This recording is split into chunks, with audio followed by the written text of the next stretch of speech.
नमस्कार साथियों, स्वागत है आप सभी का हमारे अपने YouTube चैनल पढ़ाई अड्डा पे। आज मैं आप लोगों को क्लास 10th आईसीएसई के कुछ इम्पोर्टेंट क्वेश्चंस बताने वाला हूं जो कि चैप्टर 1 के होने वाले हैं क्वेश्चन और वो भी फिजिक्स के। तो ये क्वेश्चंस वो हैं जो हमने प्रीवियस ईयर क्वेश्चन को एनालिसिस करके बनाया है दोस्तों।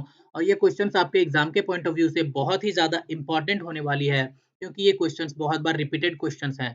तो चलिए एक-एक करके अब हम लोग क्वेश्चन देखते हैं। हमारा पहला क्वेश्चन है यहाँ पे,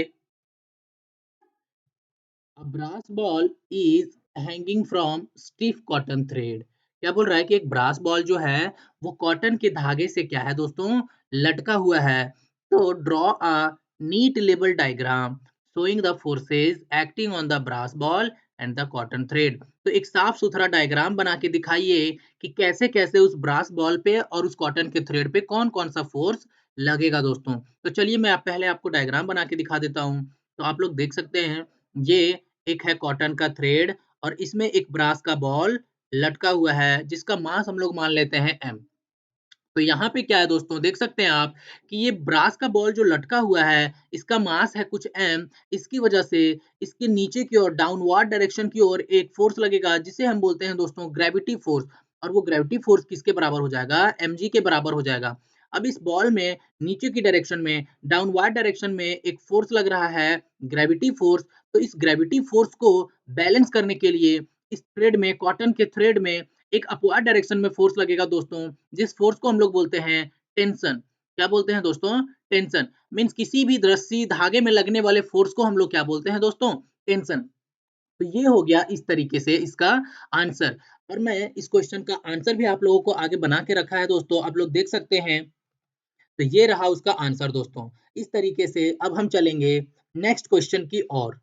तो चलिए अब हम चलते हैं क्वेश्चन नंबर बी की ओर और देखते हैं कि हमारा क्वेश्चन नंबर बी क्या बोल रहा है। तो यहाँ पे आप देख सकते हैं क्वेश्चन है, the distance between two bodies is doubled, how is the magnitude of gravitational force between them affected. तो सबसे पहले हम थोड़ा सा आप लोग को बता देते हैं कि ग्रेविटेशनल फोर्स क्या होता है। तो ग्रेविटेशनल फोर्स हमेशा दो ऑब्जेक्ट के बीच में लगने वाला फोर्स होता है दोस्तों, और ये हमेशा अट्रैक्टिव इन नेचर होता है। ग्रेविटेशनल फोर्स हमेशा अट्रैक्टिव इन नेचर होता है।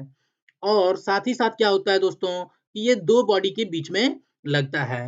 अब मान लीजिए कि हमारे पास दो बॉडी है और एक का मास है m1, एक का मास है m2, और दोनों जो है कुछ डिस्टेंस से सेपरेटेड हैं जो कि डिस्टेंस है d। तो इस तरह से इसमें जो ग्रेविटेशन फोर्स हमारा लगेगा दोस्तों वो हो जाएगा F is equal to capital G m1 m2 upon d का स्क्वायर। इस तरीके से तो क्वेश्चन में हमारा बोल रहा है कि अगर ये दोनों बॉडी के बीच में जो डिस्टेंस है उसे हम डबल कर दें, डिस्टेंस को अगर डबल कर दें तो बताइए कि इसका ग्रेविटेशनल फोर्स पे क्या इफेक्ट पड़ेगा। तो हम जानते हैं, यहाँ से देख सकते हैं आप कि फोर्स जो है और डिस्टेंस जो है दोनों के बीच में वो आपस में इनवर्सली प्रोपोर्शनल है दोस्तों। क्या है, इनवर्सली प्रोपोर्शनल है। अगर हम डिस्टेंस बढ़ाएंगे, डिस्टेंस को घटाएंगे तो फोर्स बढ़ेगा, डिस्टेंस बढ़ाएंगे तो हमारा क्या होगा, फोर्स घटेगा। तो यहाँ पे हम डिस्टेंस क्या कर रहे हैं, बढ़ा रहे हैं दोनों के बीच में, तो मेरा ग्रेविटेशनल फोर्स घटेगा। पर हम यहाँ पे फाइंड करते हैं कि कितने तरह से, सॉरी, कितना घटेगा वो हम कैलकुलेट करते हैं। तो चलिए फॉर्मूला लगाते हैं, F इज इक्वल टू जी। चलिए इसको मान लेते हैं दोस्तों हम लोग F1, इसको मान लेते हैं F2। यहाँ पे लोग देख सकते हैं M1 M2 अपॉन 2D का स्क्वायर। इस हिसाब से F2 मेरा हो गया G M1 M2 upon 4D का स्क्वायर। तो आप देख सकते हैं कि इतना जो ये वैल्यू है ये हमारा F1 के जैसा ही बराबर है। हम यहाँ पे लिख सकते हैं दोस्तों F2 is equal to 1/4 F1। मतलब ये कि हमारा जो F2 होगा वो कितना कम होगा दोस्तों F1 से, तो 4 टाइम्स लेस फोर्स होगा किससे, F1 से।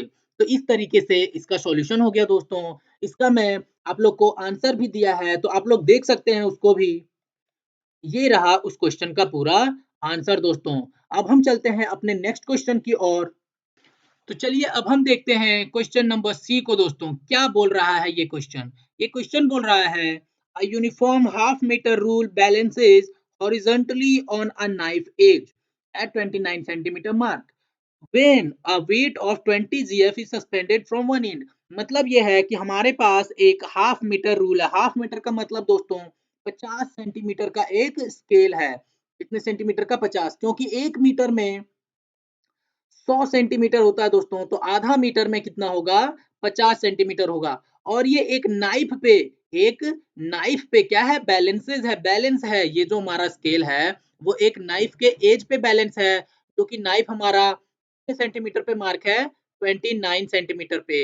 इस तरीके से बोल रहा है क्या कि ये जो हमारा स्केल है वो इस 29 सेंटीमीटर मार्क पे एक चाकू के एज पे बैलेंस है। कब? जब इधर एक एंड में उसका 20 जीएफ वेट लटकाए हैं दोस्तों, तब। अब आप पूछ सकते हैं हमसे क्वेश्चन कि हम जो 20 जीएफ जो वेट लिए हैं वो इस साइड ही क्यों लिए हैं? तो इसका रीजन ये है दोस्तों कि अभी यहाँ पे आप देख सकते हैं ये स्केल का ज्यादा पोर्शन इधर है दोस्तों, इस नाइफ के इस साइड है, जिसकी वजह से ये स्केल इधर मूव करेगा दोस्तों, इधर मूव करेगा। तो इसी वेट को बैलेंस करने के लिए हम इधर 20 जीएफ का एक वेट लगा दिए हैं। तो यहाँ पे हमें क्वेश्चन पूछ रहा है क्या कि draw a diagram of the arrangement. इस अरेंजमेंट का एक डायग्राम बनाइए। तो ये तो हो गया इसका diagram. And what is the weight of the half metre rule, और ये स्केल का वेट क्या होगा, ये हमें क्वेश्चन में पूछ रहा है। तो चलिए हम जानते हैं कि प्रिंसिपल ऑफ मोमेंट हमारा क्या बोलता है। प्रिंसिपल ऑफ मोमेंट हमारा क्या बोलता है? प्रिंसिपल ऑफ मोमेंट ये बोलता है क्या दोस्तों कि sum of clockwise moment is equal to sum of anti clockwise moment. हम जानते हैं कि जब हमारा स्केल इक्विलिब्रियम कंडीशन पे होगा, इक्विलिब्रियम कंडीशन पे होगा, इक्विलिब्रियम कंडीशन पे होगा, तो प्रिंसिपल ऑफ मोमेंट वर्क करता है, जिसमें क्लॉकवाइज मोमेंट और एंटी क्लॉकवाइज मोमेंट आपस में क्या होते हैं दोस्तों? इक्वल होता है। तो यहाँ पे हम देख सकते हैं कि स्केल जो है इधर मूव करेगा, मतलब एंटी क्लॉकवाइज डायरेक्शन में मूव करेगा दोस्तों। और इस वेट की वजह से ये जो स्केल है वो इधर मूव करना चाहेगा, क्लॉकवाइज डायरेक्शन दोस्तों। और ये बोल रहा है कि ये बैलेंस है। तो हम यहाँ पे आप देख सकते हैं कि जब सिर्फ स्केल होता तो इस स्केल का वेट जो है 25 सेंटीमीटर बैलेंस होता दोस्तों, 25 सेंटीमीटर पे। तो हमें यही 25 सेंटीमीटर पे जो वेट है स्केल का वो कितना होगा वो हमें फाइंड करना है। तो मान लेते हैं कि ये है हमारा 25 सेंटीमीटर। इससे इस नाइफ के एज का डिस्टेंस कितना है दोस्तों? 4 सेंटीमीटर। और इधर से 20 जीएफ का जो वेट है उसका डिस्टेंस कितना है दोस्तों? 21 सेंटीमीटर। तो हम यहाँ से कैलकुलेट कर सकते हैं ये वाला mg कितना होगा। तो देखिए क्लॉकवाइज कितना है दोस्तों हमारा कर रहा है, तो 20 जीएफ क्लॉकवाइज मोमेंट जो है वो हमारा बोल रहा है 20 जीएफ इनटू यहाँ से यहाँ का डिस्टेंस कितना है दोस्तों? 21 सेंटीमीटर। और एंटी क्लॉकवाइज हमारा डायरेक्शन मूव कर रहा है ये स्केल दोस्तों। तो इसका वेट हमें फाइंड करना है, जो कि पता नहीं, पर इसका जो है सेंटर से और इस 29 सेंटीमीटर एज के एंड तक कितना डिस्टेंस है? 4 सेंटीमीटर। तो वो हम लिख देंगे 4 सेंटीमीटर दोस्तों। अब हम यहाँ से इसको कट करेंगे और कैलकुलेट करेंगे। 4 1 जा 4, 4 5 जा 20। यहाँ से मेरा सेंटीमीटर से सेंटीमीटर कैंसल, तो यहाँ से आ गया दोस्तों mg मेरा कितना? 105 जीएफ। इसका मतलब स्केल का वेट कितना होगा दोस्तों? 105 जीएफ होगा। इस तरीके से इसका सॉल्यूशन हो गया। और मैं इसका सॉल्यूशन भी आप लोगों को करके दिखाया हूँ, तो आप लोग देख सकते हैं वो भी दोस्तों। ये रहा उसका बकायदा पूरा सॉल्यूशन। अब हम चलेंगे अपने नेक्स्ट क्वेश्चन की ओर। तो चलिए अब हम चलते हैं क्वेश्चन नंबर डी की ओर और देखते हैं हमारा क्वेश्चन नंबर डी क्या बोल रहा है। तो यहाँ पे आप देख सकते हैं क्वेश्चन है, how does a uniform circular motion differ from uniform linear motion. बोल रहा है क्या कि एक यूनिफॉर्म सर्कुलर मोशन जो है यूनिफॉर्म लीनियर मोशन से कैसे डिफरेंट है। तो यहाँ पे आप देख सकते हैं, मैं आप लोग को ये दोनों के बीच में डिफरेंस बता देता हूँ। इधर लिखता हूँ दोस्तों लीनियर मोशन, इधर है यूनिफॉर्म सर्कुलर मोशन। ये यूनिफॉर्म लीनियर मोशन हो गया और ये हो गया यूनिफॉर्म सर्कुलर मोशन। तो यहाँ पे हम जानते हैं क्या कि जो हमारा लीनियर मोशन होता है दोस्तों वो वन डायमेंशनल मोशन होता है। ये क्या होता है दोस्तों? वन डायमेंशनल मोशन होता है, वन डायमेंशनल मोशन। पर जो हमारा सर्कुलर मोशन होता है दोस्तों, ये टू डायमेंशनल मोशन होता है दोस्तों। टू डायमेंशनल मोशन मतलब ये कि अगर कोई ऑब्जेक्ट सर्कुलर मोशन कर रहा है तो वो टू डायमेंशनल मोशन करता है, और अगर कोई ऑब्जेक्ट लीनियर मोशन कर रहा है तो वो वन डायमेंशनल मोशन कर रहा है। जैसे कि ये एक कार है, स्ट्रेट एक रोड पे, सीधा रोड पे चल रही है। ये जो कार है वो एक सीधा रोड पे चल रही है, तो ये यूनिफॉर्म लीनियर मोशन कर रही है। उसी तरीके से ये एक मोटरसाइकिल जो है सर्कुलर पाथ पे चल रहा है दोस्तों। ये मोटरसाइकिल इस सर्कुलर पाथ पे चल रहा है, तो ये एक टू डायमेंशनल मोशन करेगा। आप देख सकते हैं कि ये जो है टू डायमेंशनल मोशन करेगा, पर ये जो है एक सेम वन डायमेंशनल मोशन करेगा, लीनियर मोशन। और लीनियर मोशन में क्या होता है कि कभी भी हमारा डिस्प्लेसमेंट, लीनियर मोशन में क्या होता है कि हमारा जो डिस्प्लेसमेंट होता है वो कभी भी जीरो नहीं होता दोस्तों। Displacement not be zero. Linear motion में हमारा, यूनिफॉर्म लीनियर मोशन में कभी भी डिस्प्लेसमेंट जीरो नहीं होता, बट यूनिफॉर्म सर्कुलर मोशन में डिस्प्लेसमेंट में भी जीरो। इसमें डिस्प्लेसमेंट जो है दोस्तों वो जीरो हो सकता है। कैसे? तो आप देखिए, हम जानते हैं डिस्प्लेसमेंट क्या होता है, तो किसी भी दो पॉइंट के बीच का शॉर्टेस्ट पाथ, 2 पॉइंट के बीच के शॉर्टेस्ट पाथ को हम लोग बोलते हैं दोस्तों displacement. Means the shortest path between initial and final position is known as displacement. तो यहाँ पे आप देख सकते हैं, मान लीजिए ये बाइक वाला यहाँ से चलना शुरू किया और एक कंप्लीट राउंड करके फिर इसी पोजीशन पे आ गया, तो बताइए इसका डिस्प्लेसमेंट कितना होगा दोस्तों? जीरो होगा। लेकिन इसका डिस्प्लेसमेंट कभी भी जीरो नहीं होगा, वो लगातार क्या होगा? बढ़ते रहेगा दोस्तों, इंक्रीज करते रहेगा। इसी तरीके से हमारा नेक्स्ट थर्ड पॉइंट इसमें बोलता है दोस्तों कि यूनिफॉर्म लीनियर मोशन में हमारा speed and velocity both are constant. Velocity both are constant. Means uniform linear motion में वेलोसिटी और स्पीड दोनों क्या रहेगा दोस्तों? कांस्टेंट रहेगा। लेकिन सर्कुलर लीनियर मोशन में, सॉरी यूनिफॉर्म सर्कुलर मोशन में हमारा वेलोसिटी विल नॉट कांस्टेंट, लेकिन स्पीड क्या रहेगा? कांस्टेंट रहेगा दोस्तों। यूनिफॉर्म सर्कुलर मोशन में हमारा स्पीड कांस्टेंट रहेगा, लेकिन वेलोसिटी कांस्टेंट नहीं रहेगा। वेलोसिटी कांस्टेंट नहीं रहने का यहाँ पे एकमात्र ये कारण है दोस्तों, क्योंकि जब कोई ऑब्जेक्ट सर्कुलर मोशन करता है, यूनिफॉर्म सर्कुलर मोशन करता है, उसका स्पीड तो कांस्टेंट रहता है, पर इसके हर एक पॉइंट में इसका डायरेक्शन क्या होता है दोस्तों? चेंज होते रहता है। इसका हर एक पॉइंट में डायरेक्शन चेंज होते रहता है। और हम जानते हैं कि वेलोसिटी जो है एक वेक्टर क्वांटिटी है। वेलोसिटी एक वेक्टर क्वांटिटी है, जिसकी वजह से वेलोसिटी जो है वो magnitude as well as direction दोनों पे डिपेंड करता है दोस्तों। लेकिन स्पीड जो है एक स्केलर क्वांटिटी है दोस्तों। क्या है? स्केलर क्वांटिटी है, जिसकी वजह से ये सिर्फ और सिर्फ मैग्नीट्यूड पे डिपेंड करता है। तो वेलोसिटी जो है हमारा मैग्नीट्यूड और डायरेक्शन दोनों पे डिपेंड करेगा। इसलिए यहाँ पे इसका हर एक पॉइंट पे डायरेक्शन चेंज होने की वजह से इसमें वेलोसिटी सर्कुलर मोशन में क्या होता है? चेंज होते रहता है। लेकिन लीनियर मोशन में डायरेक्शन देखिए दोस्तों फिक्स है, एक ही डायरेक्शन है, फिक्स है। इसकी वजह से इसमें वेलोसिटी और स्पीड में कोई चेंजिंग नहीं होता। बट यूनिफॉर्म सर्कुलर मोशन में वेलोसिटी और स्पीड में, वेलोसिटी तो चेंज होते रहता है, लेकिन स्पीड क्या रहता है हमारा? कांस्टेंट रहता है। तो ये हो गया ये दोनों के बीच में डिफरेंस। मैं इसका आंसर भी आप लोगों को दिखाता हूँ दोस्तों, उसे भी देख के आप लोग सीख सकते हैं। ये रहा उस क्वेश्चन का आंसर। अब हम चलते हैं अपने नेक्स्ट क्वेश्चन की ओर दोस्तों। चलिए अब हम देखते हैं क्वेश्चन नंबर ई को, कि हमारा क्वेश्चन नंबर ई क्या बोल रहा है दोस्तों। Why is the motion of a body moving with a constant speed around a circular path said to be accelerated. बोल रहा है कि अगर कोई मूविंग बॉडी है जो कि एक सर्कुलर पाथ पे मूव कर रहा है, तो इस सर्कुलर पाथ पे जो बॉडी मूव कर रहा है उसका जो मोशन होगा वो एक्सेलरेटेड होगा। ऐसा क्यों होगा एक्सेलरेटेड? वही हमको क्वेश्चन में दोस्तों बताना है। तो हम जानते हैं क्या कि जब भी कोई ऑब्जेक्ट सर्कुलर पाथ पे मूव करता है तो इसका स्पीड क्या रहता है? कांस्टेंट। जब यूनिफॉर्म सर्कुलर पाथ पे कोई ऑब्जेक्ट कांस्टेंट स्पीड से मूव करता है तो उसका स्पीड क्या रहता है दोस्तों? कांस्टेंट रहता है। लेकिन वेलोसिटी क्या होते रहता है? चेंज होते रहता है। और पीछे मैं आप लोगों को अभी बता चुका हूँ कि वेलोसिटी जो है वो चेंज क्यों होता है, क्योंकि इसके हर एक पॉइंट पे क्या होता है दोस्तों? डायरेक्शन चेंज होता है। और हम बताएं कि वेलोसिटी जो है एक वेक्टर क्वांटिटी है, जिसकी वजह से वो direction as well as magnitude both को रिप्रेजेंट करता है, दोनों को शो करता है। इसकी वजह से इसमें क्या होता है कि हमारा वेलोसिटी लगातार क्या होते रहता है दोस्तों? चेंज होते रहता है। और हम जानते हैं क्या दोस्तों कि एक्सेलरेशन हमारा क्या बोलता है, the rate of change of velocity is known as acceleration, the rate of change of velocity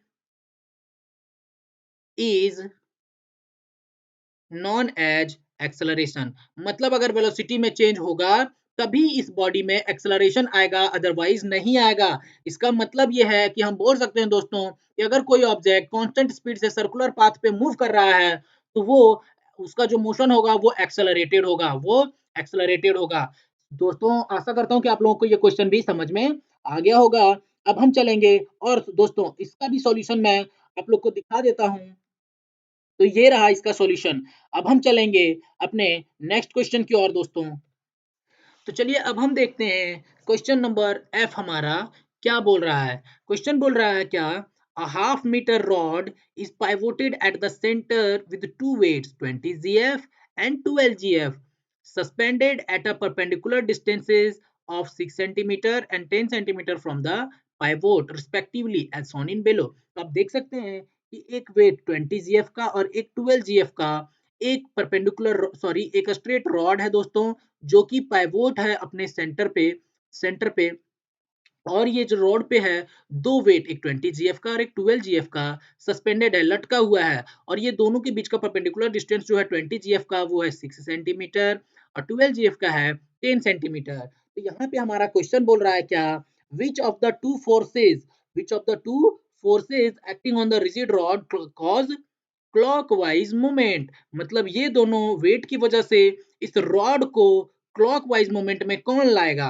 तो हम देख सकते हैं दोस्तों ये जो 20 जीएफ का है ये इस रॉड को इधर खींचेगा नीचे, ये तो हमारा एंटी क्लॉकवाइज हो गया दोस्तों, ये तो हमारा एंटी क्लॉकवाइज।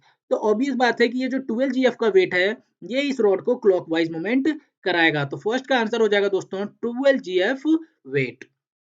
सेकंड पूछ रहा हमारा, is the rod in equilibrium, क्या ये रॉड जो है वो इक्विलिब्रियम में है। तो हम जानते हैं क्या दोस्तों कि इक्विलिब्रियम कंडीशन हमारा तभी होगा जब क्लॉकवाइज मोमेंट और एंटी क्लॉकवाइज मोमेंट दोनों इक्वल होंगे। तो हम चलिए चेक करते हैं। तो यहाँ पे क्लॉकवाइज मोमेंट हम पहले निकालते हैं दोस्तों। तो हमारा क्लॉकवाइज मोमेंट कितना हो जाएगा, क्लॉकवाइज मोमेंट हो जाएगा वेट कितना है, वेट जो कि है 20 जीएफ और परपेंडिकुलर डिस्टेंस है कितना दोस्तों उसके बीच में 10। तो यहाँ से हमारा आ गया सेंटीमीटर, दैट मीन्स टू कितना हो गया, सॉरी सॉरी दोस्तों यहाँ पे 12 है, 12 into 10 that means 120 GF centimetre. ये आ गया क्या दोस्तों हमारा क्लॉकवाइज मोमेंट। इसी तरीके से हम निकालेंगे क्या, एंटी क्लॉकवाइज मोमेंट निकालेंगे जो कि हमारा है 20 जीएफ इंटू 6 सेंटीमीटर, जो कि आ जाएगा दोस्तों 120 जीएफ सेंटीमीटर। तो आप देख सकते हैं कि हमारा क्लॉकवाइज मोमेंट और एंटी क्लॉकवाइज मोमेंट दोनों क्या आ गया, इक्वल आ गया। तो हम बोल सकते हैं कि रॉड जो है वो हमारा क्या है, इन इक्विलिब्रियम कंडीशन में है। ये जो रॉड हमारा है वो क्या है, इक्विलिब्रियम कंडीशन में है। उसी तरीके से हम नेक्स्ट को देखते हैं दोस्तों। हमारा बोल रहा है क्या, the direction of 20 GF force is reverse. अब ये जो 20 जीएफ फोर्स का जो डायरेक्शन है एंटी क्लॉकवाइज उसको उल्टा कर दिए क्लॉकवाइज। तो बताइए what is the magnitude of the resultant moment of force on the rod. तो इस रॉड पे जो रिजल्टेंट मोमेंट ऑफ फोर्स होगा वो कितना होगा। तो अगर हम इसे रिवर्स कर दिए दोस्तों तो ये हमारा देखिए, तो यहाँ पे रिजल्टेंट मोमेंट हो जाएगा कितना, रिजल्टेंट मोमेंट हो जाएगा दोस्तों कितना, क्लॉकवाइज मोमेंट प्लस ये भी तो क्लॉकवाइज कर रहा है दोस्तों, 12 जीएफ वाला भी क्लॉकवाइज कर रहा है तो ये भी क्लॉकवाइज करेगा। तो क्लॉकवाइज प्लस क्लॉकवाइज मोमेंट दोनों को जोड़ देंगे दोस्तों। और क्लॉकवाइज जब हम जानते हैं कि कोई भी रॉड पे अगर ऑब्जेक्ट क्लॉकवाइज मूवमेंट, वो रॉड अगर क्लॉकवाइज मूवमेंट कर रहा है उसका वैल्यू हम लेते हैं नेगेटिव में, और अगर वो एंटी क्लॉकवाइज कर रहा है तो उसका वैल्यू हम लेते हैं दोस्तों पॉजिटिव में। तो यहाँ पे ये दोनों क्या कर रहा है, एंड क्लॉकवाइज कर रहा है तो दोनों का वैल्यू हम लेंगे दोस्तों नेगेटिव में, 120 GF centimetre plus minus 120 GF centimetre. तो जो कि हमारा आ जाएगा रिजल्टेंट कितना दोस्तों, 240 जीएफ सेंटीमीटर। और ये माइनस साइन यहाँ पे शो कर रहा है डायरेक्शन को, जो कि होगा क्या, क्लॉक वाइज डायरेक्शन दोस्तों। इस तरीके से इसका आंसर हो गया। इसका बकायदा सॉल्यूशन भी मैं आप लोगों को दे के रखा हूं, देखिए यहाँ पे दोस्तों, ये रहा इसका सॉल्यूशन। हम चलते हैं अपने नेक्स्ट क्वेश्चन की ओर दोस्तों। चलिए दोस्तों अब हम देखते हैं अपना अगला क्वेश्चन नंबर जी, बोल रहा है डिफाइन कपल। तो कपल क्या होता है, तो it is a pair of forces. ये क्या होता है दोस्तों, एक पेयर ऑफ फोर्स होता है जो कि अपोजिट डायरेक्शन में एक्ट करते हैं दोनों, और दोनों फोर्स क्या होते हैं, आपस में इक्वल होते हैं। मान लीजिए कि ये एक हमारा क्या है, ऑब्जेक्ट है, और इस पे इस डायरेक्शन में फोर्स लग रहा है दोस्तों F, और इसमें इस डायरेक्शन में फोर्स लग रहा है F, और दोनों फोर्स जो है दोस्तों आपस में क्या है, इक्वल है। इक्वल है दोस्तों, क्या है, इक्वल है। और साथ ही साथ इसका परपेंडिकुलर डिस्टेंस कुछ होगा दोस्तों R, मान लेते हैं परपेंडिकुलर डिस्टेंस R। तो इस वजह से ये ऑब्जेक्ट क्या करने लगेगा, मोशन करने लगेगा, और ये क्या कहलाएगा, कपल कहलाएगा। यही दोस्तों क्या कहलाएगा, couple, that means moment of couple कहलाएगा। और इस हिसाब से हमारा मोमेंट ऑफ कपल का फॉर्मूला क्या हो जाएगा दोस्तों, मोमेंट ऑफ कपल का फॉर्मूला हो जाएगा क्या, आइदर फोर्स, मतलब कोई भी दोनों में से एक फोर्स, और ये दोनों फोर्स के बीच का जो परपेंडिकुलर डिस्टेंस है दोस्तों, वो दोनों में से एक कुछ भी ले लेंगे। ये हो गया मोमेंट ऑफ कपल का फॉर्मूला। अब दूसरा क्वेश्चन हमारा बोल रहा है state the SI unit of moment of couple. तो एसआई यूनिट फोर्स का होता है दोस्तों न्यूटन, और रेडियस एक लेंथ है, डिस्टेंस है, ये एक लेंथ है, लंबाई है, तो इसका यूनिट हो जाएगा मीटर। इस हिसाब से मोमेंट ऑफ कपल का यूनिट हो गया न्यूटन मीटर। क्या हो गया दोस्तों, न्यूटन मीटर। और इसका आंसर भी मैं आप लोगों को दे के रखा हूं, तो आप लोग ये भी देख सकते हैं। ये रहा दोस्तों। अब हम चलते हैं अपने नेक्स्ट क्वेश्चन की ओर दोस्तों। तो चलिए दोस्तों, अब हम देखते हैं क्वेश्चन नंबर एच हमारा क्या बोल रहा है। A uniform metre scale is in equilibrium as shown in the diagram. यहाँ पे दिखा रहा है क्या, कि हमारे पास एक यूनिफॉर्म मीटर स्केल है। मीटर स्केल मतलब 100 सेंटीमीटर का एक स्केल है, जो कि इक्विलिब्रियम कंडीशन पे है अभी। इक्विलिब्रियम कंडीशन पे मतलब इसका जो क्लॉकवाइज मूवमेंट होगा 100, और एंटी क्लॉकवाइज मूवमेंट दोनों आपस में क्या होंगे, इक्वल होंगे। तो उस हिसाब से हमें क्वेश्चन बोल रहा है calculate the weight of the metre scale. तो बताइए इस स्केल का वेट क्या होगा, ये हमें पूछ रहा है। तो हम जानते हैं दोस्तों इक्विलिब्रियम कंडीशन पे क्या होता है, हमारा जो क्लॉकवाइज मूवमेंट होता है 100, क्लॉकवाइज मूवमेंट और एंटी क्लॉकवाइज मूवमेंट क्या होता है दोस्तों, इक्वल होता है। एंटी क्लॉकवाइज मूवमेंट, ये दोनों आपस में क्या होते हैं, बराबर होते हैं। तो यहाँ पे आप देख सकते हैं इस 40 जीएफ की वजह से ये स्केल जो है इधर मूव करेगा, एंटी क्लॉकवाइज डायरेक्शन में मूव करेगा। बट ये जो इसका इतना जो ये मेरा स्केल है, इसकी वेट की वजह से ये इधर मूव करेगा, क्लॉकवाइज डायरेक्शन में मूव करेगा। किधर मूव करेगा दोस्तों, क्लॉकवाइज डायरेक्शन में। तो हम जानते हैं क्या, कि ये जो स्केल है, जब यहाँ पे 40 जीएफ का जो ये वेट है ये नहीं लटका रहता, तो ये जो स्केल है वो कितने पे इक्विलिब्रियम रहता दोस्तों, कितने पे, 50 सेंटीमीटर पे इक्विलिब्रियम रहता। दैट मीन्स ये 50 सेंटीमीटर पे। तो ये जो स्केल का जो वेट है वो 50 सेंटीमीटर पे जितना होगा, वही तो उसका वेट होगा ना दोस्तों, क्योंकि इसी सेंटर पे ये वेट, ये स्केल का पूरा मास जो है, वो पूरा का पूरा वेट जो है वो सेंटर रहेगा दोस्तों, क्या रहेगा, बैलेंस रहेगा। तो यहाँ पे हम बोल सकते हैं क्लॉकवाइज मूवमेंट मेरा कौन करा रहा है, ये स्केल करा रहा है। तो स्केल का वेट हमें पता नहीं है, कैलकुलेट करना है, जो कि हम मान लिए mg। पर इस स्केल का यहाँ से यहाँ का जो डिस्टेंस है दोस्तों, वो कितना है, 50 माइनस 30, 50 माइनस 30 सेंटीमीटर। और उसी तरीके से एंटी क्लॉकवाइज मूवमेंट मेरा ये 40 जीएफ का कर रहा है, तो यहाँ पे इसका वेट है 40 जीएफ, और इसके बीच का डिस्टेंस है कितना दोस्तों, 30 माइनस 5, 30 माइनस 5 सेंटीमीटर। इस हिसाब से हमें ये mg कैलकुलेट करना है, और यहाँ पे मल्टीप्लाई कर सबट्रैक्ट करने पे कितना आ गया दोस्तों, 20, और ये है हमारा 40 जीएफ, और इसको मल्टीप्लाई किए, सॉरी सबट्रैक्ट किए तो आ गया 25 सेंटीमीटर। तो यहाँ से 20, 20 1 जा 20, 20 2 जा 40, और यहाँ से ये जो है दोस्तों हमारा mg आ गया कितना, mg आ गया कितना, 50 जीएफ का। कितना आ गया दोस्तों, 50 जीएफ। मतलब ये स्केल का वेट कितना है दोस्तों, 50 जीएफ है। कितना है, 50 जीएफ। अब हम अगर इसी तरीके से यहाँ पे क्वेश्चन नंबर हमारा सेकंड क्या बोल रहा है, कि which of the following option is correct to keep the ruler in equilibrium when 40 gf weight is shifted to 0 centimetre mark. मतलब ये जो 40 जीएफ का जो वेट है, इसे अगर हम 0 सेंटीमीटर की तरफ शिफ्ट करें, तो ये जो हमारा एफ पॉइंट है वो किधर शिफ्ट करेगा, इधर या इधर, मतलब 100 सेंटीमीटर की ओर शिफ्ट करेगा या 0 सेंटीमीटर की ओर शिफ्ट करेगा। तो हम देख रहे हैं कि इस 40 जीएफ को हम इधर बढ़ा रहे हैं, मतलब ये कि हम जानते हैं दोस्तों कि अगर मोमेंट ऑफ फोर्स हमारा जो होता है वो होता है फोर्स इनटू डिस्टेंस। अगर हम ये डिस्टेंस को बढ़ाएंगे तो हमारा मोमेंट ऑफ फोर्स भी बढ़ेगा। तो यहाँ पे हम क्या कर रहे हैं दोस्तों, इसका डिस्टेंस बढ़ा रहे हैं, 40 जीएफ का यहाँ से डिस्टेंस बढ़ा रहे हैं, तो हमारा मोमेंट ऑफ फोर्स बढ़ेगा, और मोमेंट ऑफ फोर्स बढ़ेगा तो ये स्केल जो है दोस्तों इधर झुकेगा, और ये इधर झुकेगा, इस स्केल को इधर बैलेंस करने के लिए ये जो F पॉइंट है वो किधर शिफ्ट करेगा दोस्तों 0 सेंटीमीटर की ओर शिफ्ट करेगा। तो इसका आंसर हो जाएगा हमारा F is shifted towards 0 centimetre. इस तरीके से इसका भी सॉल्यूशन मैं आप लोगों को दिखा देता हूं दोस्तों। तो ये रहा उसका सॉल्यूशन। अब हम चलेंगे नेक्स्ट क्वेश्चन की ओर। तो चलिए दोस्तों अब हम देखते हैं क्वेश्चन नंबर आई हमारा क्या बोल रहा है। Define moment of force. हमें बोल रहा है कि मोमेंट ऑफ फोर्स क्या होता है, डिफाइन कीजिए।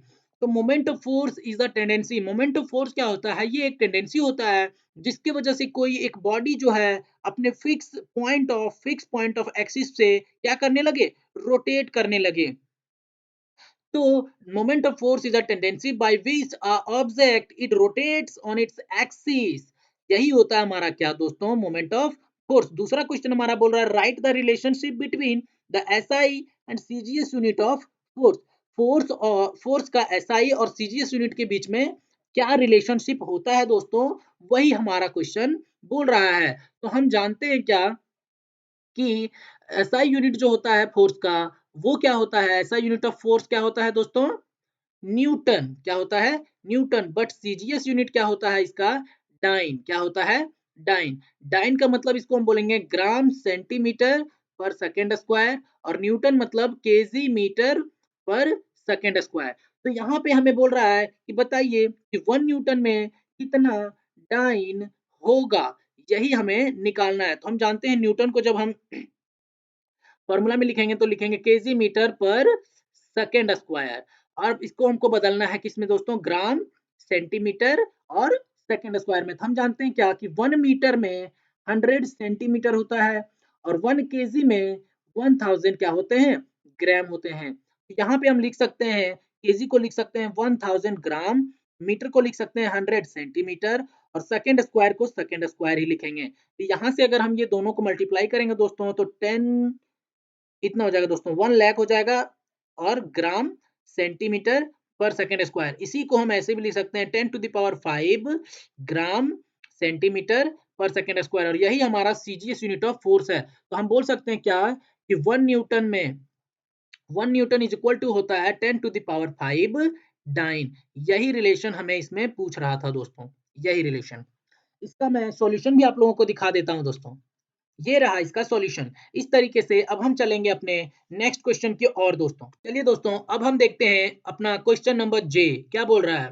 With reference to the direction of action, how does a centripetal force differ from a centrifugal force during uniform circular motion. बोल रहा है क्या, हम जानते हैं क्या कि सेंट्रीफ्यूगल फोर्स और सेंट्रीपिटल फोर्स ये दोनों कब एक्ट करते हैं, जब कोई ऑब्जेक्ट क्या कर रहा हो, सर्कुलर मोशन कर रहा हो। तो बोल रहा है बताइए कि यहाँ पे क्वेश्चन कि जब कोई ऑब्जेक्ट सर्कुलर मोशन पे यूनिफॉर्म सर्कुलर मोशन कर रहा हो तो उसका जो सेंट्रीपिटल फोर्स है और सेंट्रीफ्यूगल फोर्स है वो दोनों में क्या डिफरेंस होगा। तो हम जानते हैं क्या कि अगर कोई ऑब्जेक्ट सर्कुलर पाथ पे सर्कुलर मोशन कर रहा है तो उसमें सेंट्रीपिटल फोर्स जो है दोस्तों वो सेंटर की ओर लगता है। सेंट्रीपिटल फोर्स जो है वो हमारा सेंटर की ओर लगता है, और सेंट्रीफ्यूगल फोर्स जो है वो आउटवर्ड डायरेक्शन में लगता है दोस्तों। किधर लगता है, आउटवर्ड डायरेक्शन में। तो अगर कोई ऑब्जेक्ट सर्कुलर मोशन कर रहा है तो उसमें जो सेंट्रीपिटल फोर्स होगा वो टुवर्ड्स द सेंटर लगेगा, एंड आउटवर्ड द सेंटर लगेगा, आउटवर्ड जो लगेगा उसे हम बोलेंगे सेंट्रीफ्यूगल फोर्स। क्या बोलेंगे दोस्तों, सेंट्रीफ्यूगल फोर्स।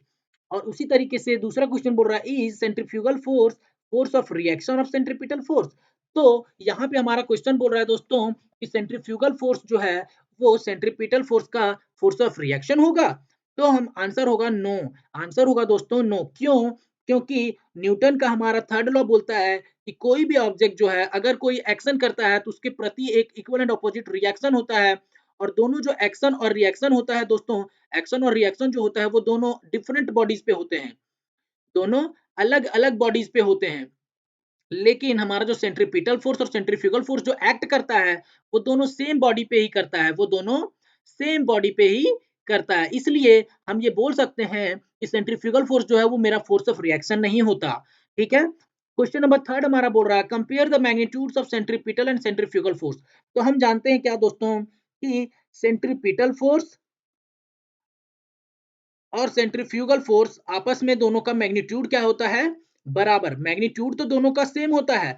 मैग्नीट्यूड जो होता है वो सेम होता है, लेकिन दोनों का डायरेक्शन क्या होता है? अपोजिट होता है। डायरेक्शन क्या होता है दोस्तों? अपोजिट होता है। मतलब सेंट्रीपिटल फोर्स जो है वो अगर सेंटर की ओर लगता है तो सेंट्रीफ्यूगल फोर्स जो है वो बाहर की ओर लगेगा।